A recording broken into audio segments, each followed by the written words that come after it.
Richard Curran, columnist with independent newspapers. Welcome to Irish Times. Thank you very much. So we're here today at the FundSME event. It appears to be a great success so far. You were chairing the event earlier. Would you like to tell us a few of the highlights from the day? I think it's gone very well. We've got a very good turnout. There's a real sense of enthusiasm and energy among people who have good startup ideas. They are already, perhaps maybe their businesses are up and running and they're starting to see a bit of an improvement in the economy, and that's giving them a lot of encouragement. They're the kinds of people that we have seen come through the doors in their hundreds today. We got a really good flavour of the kind of finance that's out there and is available for SMEs, depending on your size and where you are, whether you're started up or whether you actually need to raise €1 million or €2 million investment. We've got a real sense that there are a lot of different types of finance out there. We also got a sense today of the extent to which government agencies and state bodies are in situ to try and provide information, training, some facilities and even grants, whether it be your local enterprise office or the likes of Enterprise Ireland.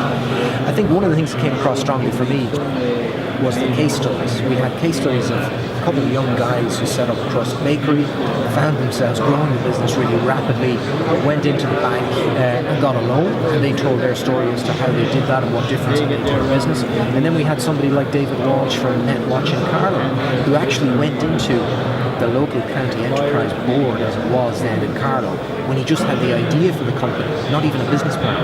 And he went from there through to Enterprise Ireland. The company now has 4,000 clients doing cyber security, 160 staff and turnover of millions of euros. It's an incredible story.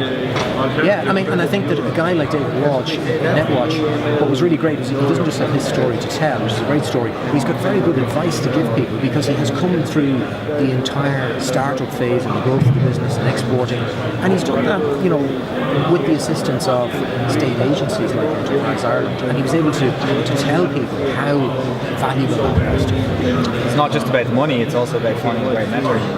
Yeah, I mean, I think if there are lots of mentoring programs out there. People are very keen to try and get a mentor. We had Origo Cages this morning, founder of Air Ireland, talking about the importance of mentoring, and one woman stood up and said, "I've got a really good business idea, will you be my mentor?" And he wasn't going to say no, so he had a chat with her afterwards, and he will end up giving her some sort of help or assistance in that. So there were a lot of opportunities. There was a real sense today as well, aside from the participation of panelists and discussion and information, that there was a bit of business being done here as well. I think that there were a lot of stands, a lot of finance providers, investors, angel investors here, as well as banks, and they were all sort of saying, look, here's a captive audience of people who need what it is we have to provide. So there's a lot of talk going on around the stands, and I think, you know, hopefully people will have actually come away with something. Actually, on that note, you mentioned the Leo, you mentioned the NetWatch experience. I believe that there is a lot more going on in Ireland than we realise, and I think this event really brings it out, that there is a lot of sources of finance. So I think that's really important to call out. The value of today's event is to really raise awareness of that funding, and also the importance of finding a great mentor and reaching out to people. Yeah, I mean, I think the market has changed compared to where we were, let's say, before the economic crisis. Even back in the 1990s, the whole funding market has changed a lot.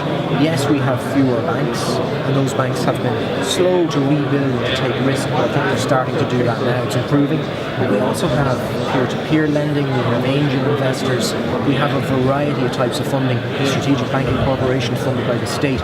A lot of people might not realise that that's there. You know, we had somebody from an expanding credit union in South Dublin saying, you know, you can come to the credit union if you want to set up a business and you need a gardening business and you need to buy lawnmowers or you want to set up a bakery, why not come to us and we can give you a loan of maybe 10, 15 or up to €25,000. I think people need to think about those things, and there are a lot more options there. We're still not at a point where all of the funding available matches the needs of those SMEs. I think there are still some gaps that hopefully in time, through events like this, will be closed. Hopefully this event will raise a lot of awareness about this as well. Yeah, I think people will get a lot out of it. I think we're identifying and letting people know what kinds of funding are out there and what the issues are. And in doing that, they may discover funders that they didn't know existed, which is a very positive thing. And this is an opportunity for both sides of that table, the borrower and the lenders, to talk about those gaps and how they might be fixed. Fantastic. Thanks so much for your time, Richard. No problem.